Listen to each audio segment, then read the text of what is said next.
This month marks 11 years since the last federal minimum wage increase. Economists are at odds over another increase during the current crisis.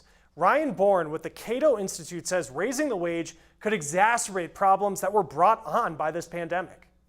The big problem then is that if you then fundamentally raise the cost of their labor by raising the federal minimum wage in states where that would have an impact, then you're further increasing the business's cost, which is likely to make more businesses fail and actually result in fewer jobs being available for low-wage workers. Bourne points out that 29 states and Washington, D.C. have already raised the minimum wage past the federal cutoff. He says many consumers do have income, but they're less willing to spend it right now.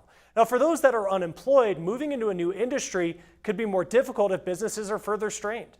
So this seems like a particularly bad time to raise the cost of hiring people by having a higher hourly wage rate, because it actually might deter some of that adjustment that we need to live with this virus.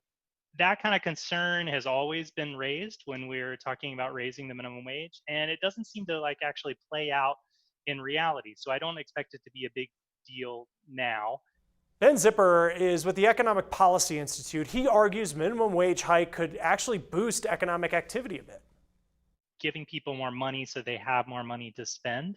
That's probably, one of the most effective policies during a kind of depression, which we're essentially in right now.